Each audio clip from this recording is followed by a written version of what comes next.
मित्रों, इस वीडियो में हम आपको विश्राम भट्ट के अलावा पैसर घाट का भी दर्शन कराएंगे। और अभी हम छत्तीसगढ़ की राजधानी रायपुर में हैं और ये गिधौरी नामक स्थान है जहाँ पे विश्राम भट्ट बताया जाता है। और एक मान्यता के अनुसार अपने वनवास यात्रा के दौरान प्रभु श्री राम, माता जानकी और लक्ष्मण जी के साथ में विश्राम भट्ट के यहाँ आकर विश्राम किया था। और वहाँ पहुँचने के लिए हमें एक नदी पार करनी पड़ रही है जो कि छत्तीसगढ़ और उड़ीसा प्रांत की प्रमुख नदी है और इस नदी का नाम ही महानदी है। मित्रों, हमारे देश में नदियों का इतिहास किसी से भी अछूता नहीं रहा है। न जाने कितने वर्ष बीत गए लेकिन नदियों ने अपना स्थान नहीं बदला। हमारे देश में न जाने कितनी नदियां अपनी पवित्रता को बनाए हुए हैं और निरंतर अपने जल के प्रवाह से लोगों को लाभ पहुंचाती आ रही हैं। देश में गंगा और यमुना जैसी न जाने कितनी पवित्र नदियां सदियों से पूजी जाती हैं। जहां एक तरफ गंगा नदी ने काशी और हरिद्वार जैसी जगहों में अपने भक्तों को अपने जल से पवित्र किया, वहीं यमुना नदी कृष्ण की जन्मभूमि में उनकी उपस्थिति की साक्षी बन गई। और सरयू नदी ने जहां श्री राम की कहानी बयां की, वहीं ब्रह्मपुत्र ने भी अपना अलग ही इतिहास बनाया है। मित्रों, इन्हीं महान नदियों की तरह एक और प्रमुख महानदी है जो उड़ीसा में बहने वाली सबसे बड़ी नदी होने के साथ ही छत्तीसगढ़ की गंगा नदी के नाम से जानी जाती है। जैसा कि नाम से ही पता चलता है, महा का अर्थ है महान या बड़ा और नदी का अर्थ है नदी। यह नदी एक डेल्टा बनाती है। मैं महानदी की बात कर रहा हूं जो अभी आप स्क्रीन पर सामने देख रहे हैं। यह महानदी एक डेल्टा बनाती है जो कटक से शुरू होता है और फिर यह नदी बंगाल की खाड़ी में जाकर गिर जाती है। मित्रों, महानदी एक बारहमासी नदी है। जय सिया राम। मित्रों, ये गिधौरी का स्थान है और सामने हमने आपको महानदी को दिखाया और ये विश्राम भट्ट है और इस विश्राम भट्ट के नीचे भगवान श्री राम ने वनगमन के दौरान विश्राम किया था। और यहाँ की क्या कथा है भगवान से जुड़ी हुई, आइए हम महाराज जी से पूछते हैं। महाराज जी, भी सादर नमन है। आपका शुभ नाम? मुकेश शर्मा। मुकेश शर्मा जी हैं। महाराज जी, यहाँ की कथा बताइए। यहाँ की कथा वही है कि वनगमन के समय जब खरौद आया आगे, उसको खरदूषण राजी बोलते हैं। और यहाँ श्री नारायण जी, शंभु नारायण जी के हैं, वहाँ भी रुके थे। फिर नदी पार करके विश्राम बताए, यहाँ विश्राम किए। इससे फिर आगे पैसर घाट होते हुए वो लोमस आश्रम करते हैं।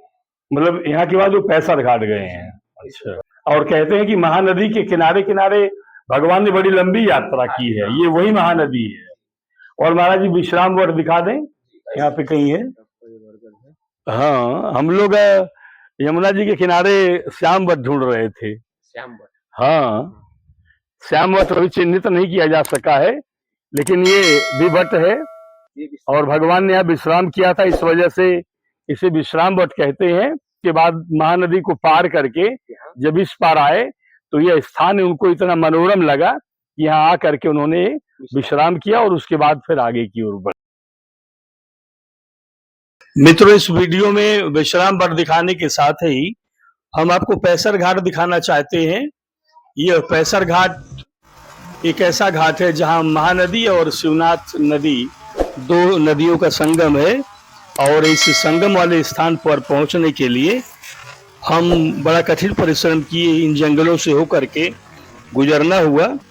मित्रों, महानदी एक बारहमासी नदी है जो मध्य और पूर्वी भारत में बहती है। यह छत्तीसगढ़ के धमतरी जिले से शुरू होती है और उड़ीसा में कटक तक जाती है और अंत में बंगाल की खाड़ी में गिर जाती है। जैसा कि मैंने आपको बताया कि महानदी छत्तीसगढ़ और उड़ीसा के लोगों के लिए बहुत ही महत्वपूर्ण नदी है। महानदी की लंबाई लगभग 900 किलोमीटर है। इसका क्षेत्रफल लगभग 1,41,600 वर्ग मीटर है। मित्रों, यह नदी शिवनाथ नदी से पानी प्राप्त करती है इसी पैसर घाट पर और फिर उसके बाद रायपुर जिले में प्रवेश करती है।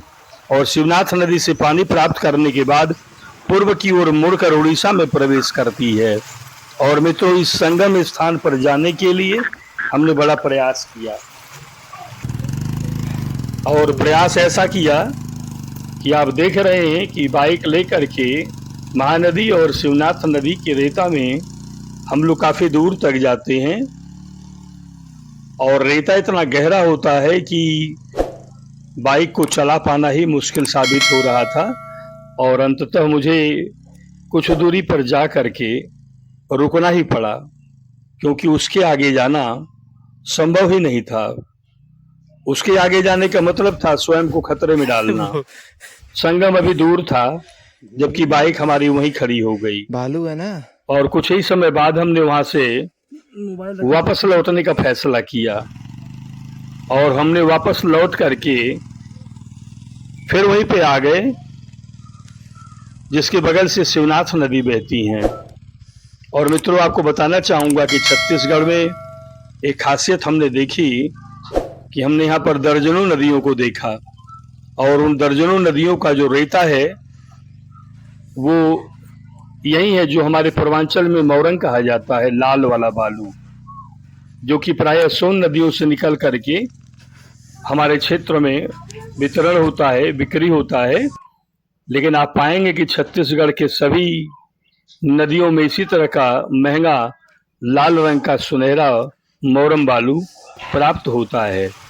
फिलहाल हम लोग महानदी और शिवनाथ नदी का संगम वहां पहुंचने की आशा त्याग करके वापस हो लिए हैं, और वापस होने के बाद हम आपको इस दृश्य में सिर्फ शिवनाथ नदी की एक झलक ही दिखा पाएंगे।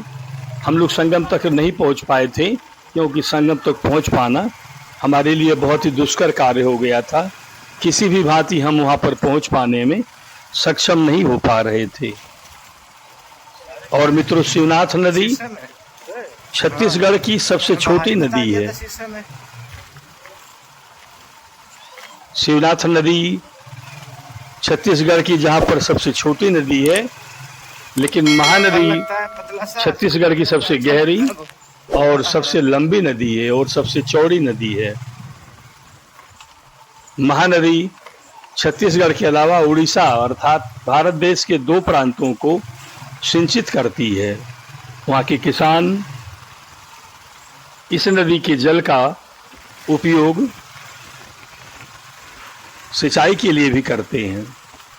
और मित्रों, ये छोटा सा जंगल पार करने के बाद हमारे दिमाग में आया कि जब पैसरघाट भगवान आए हैं और पैसरघाट हम लोग भी आ गए हैं, तो पैसरघाट का थोड़ा सा भी दृश्य दिखाए बिना हम कैसे आगे बढ़ सकते थे।